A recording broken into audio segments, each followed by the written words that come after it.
In a quiet neighborhood, young Ethan couldn't resist touching what he thought was a mosquito nest attached to the side of an abandoned house.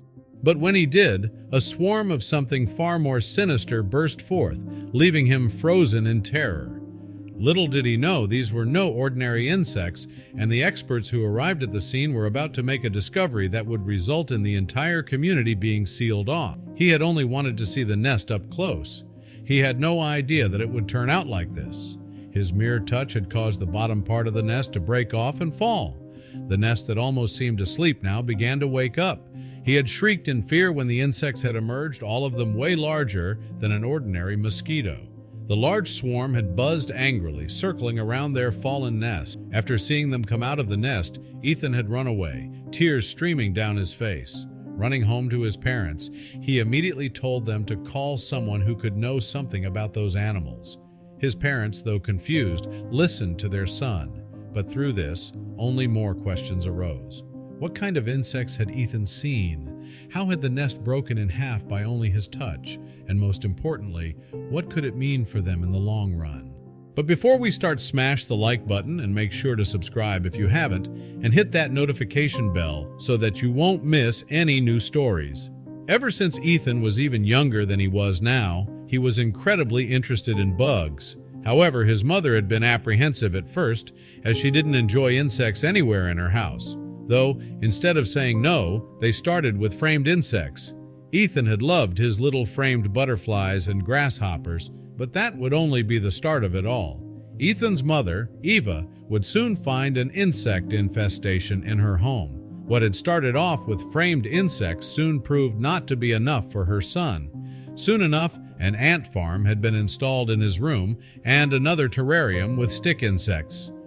Ethan wanted a spider, a tarantula, but at this, Eva had put her foot down. She was terribly afraid of them. Ethan understood, but that certainly didn't stop him from finding insects that weren't allowed in his home outside. He would oftentimes say that he befriended the spiders outside of the house, and that they would keep him and his parents safe from all the bugs his mother didn't like. Eva had condoned it, but made him promise that he would never disturb a nest. Ethan had reluctantly agreed to this. Though he had never seen a nest before, he thought it would be cool if he did. He had tried looking for a bee nest before, but was never able to find one. Ethan loved playing outside, but today had strayed a little further than normal. Neither his parents nor him had any idea of the promise he was about to break. Ethan always knew exactly how to get home, making him a great explorer.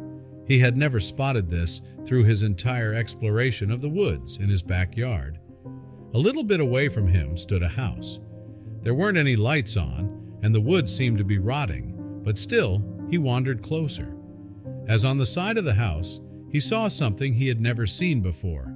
As he neared them, he saw small insects resting on it, which he recognized as a mosquito. This must be a mosquito nest, then? Ethan had no idea of the insects that were actually in the nest. He observed it, hearing the buzzing of the bugs inside. He almost shook with excitement and at one point reached forward to feel the texture of the nest. He stopped, hearing his mother's warning fresh in his head.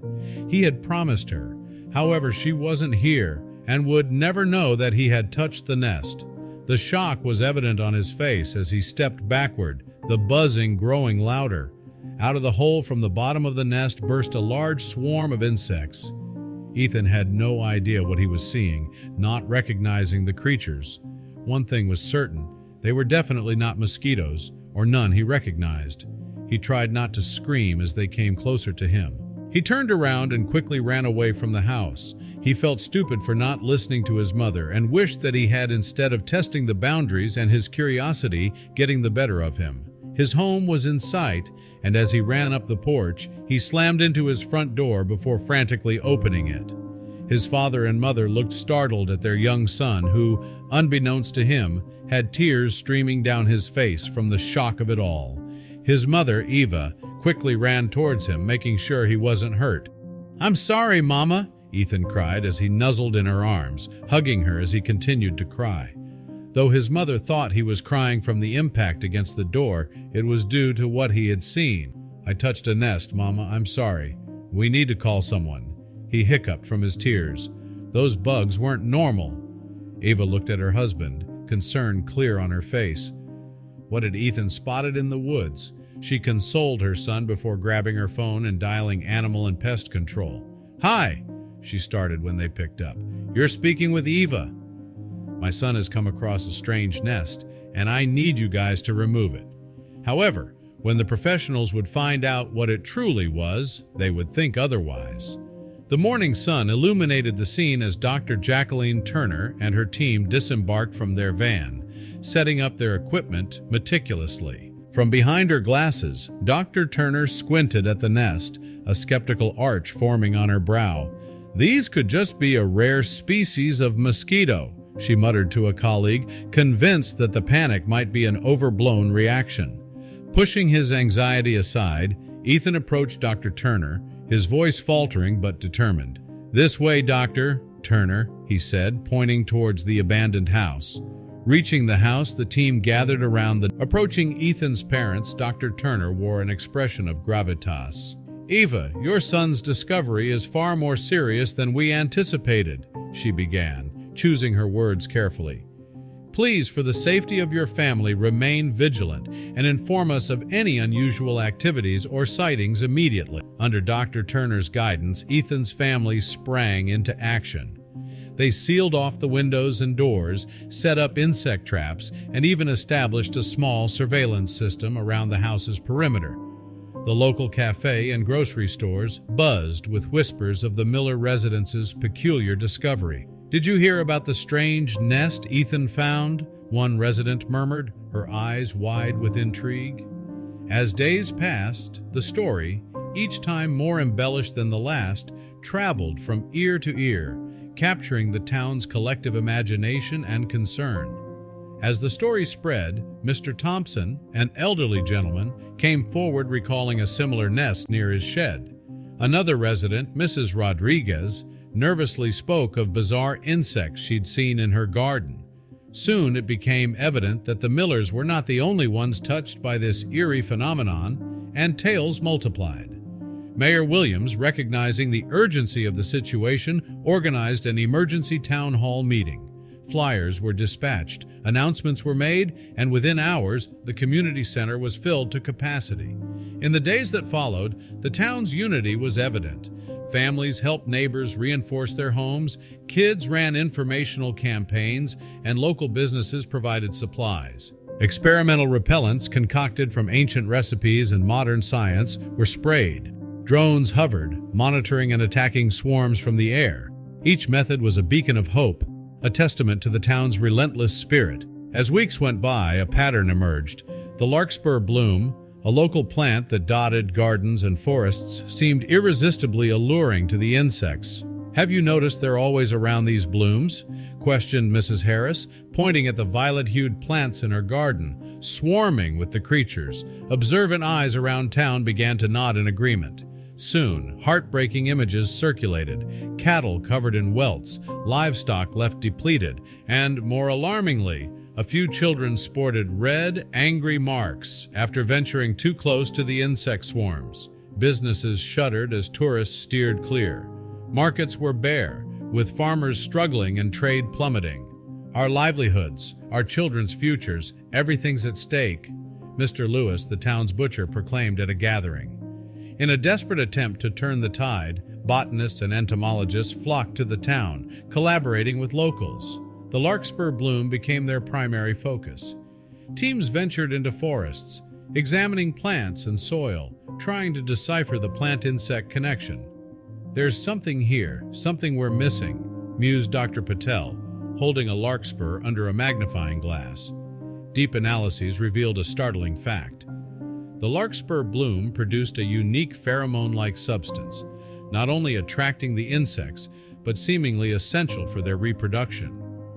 "It's like their lifeline," Dr. Torres explained to the town, holding up a vial of the potent substance. Realization dawned that this discovery might just be the key to combating the menace. Rain or shine, night or day, Dr. Jacqueline Turner was unyielding in her quest.